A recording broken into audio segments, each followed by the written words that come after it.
əsgərlər, sizin hər birinizi bayramlar bayramı olan Novruz bayramı münasibətilə təbrik eləyir. Hər birinizə uzun ömür, can sağlığı arzulayır. İşlərinizdə müvəffəqiyyətlər, xidmətinizdə qələbə arzulayır.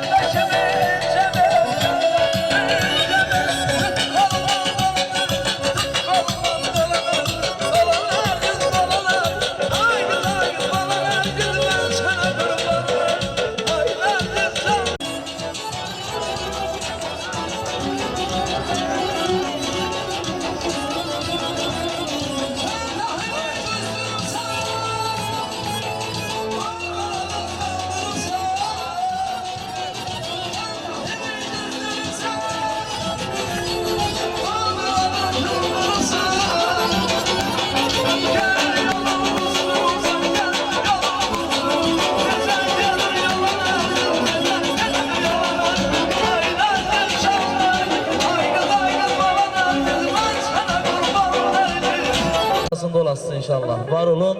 Ben de sizi bu güzel bayram münasebetiyle tebrik ederim. Sizlere can sağlığı arzu ederim. O gün olsun sağ salamat her bir hizmetinizi başa vurup evinize kaydasız. Sizler için değerli valideynleriniz toylar, düğünler kursunlar inşallah. Süfrelere şam düzün koyarsınız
Gözəl, qəşəng bir arvad aldı.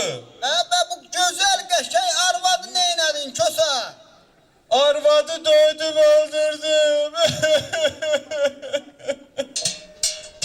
Başın sağ olsun Kosa, canın sağ olsun Kosa. Arşın uzun bez kısa, kefensiz ölmez Kosa.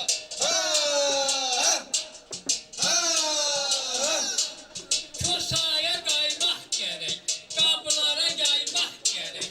Kösa gün çıkarmasa gözlerin oymak gerek. Yağ verin yağlanmağa, bal verin ballanmağa.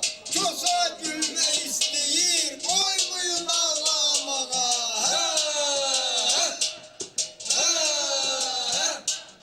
Keçər, keçər, qaz keçər.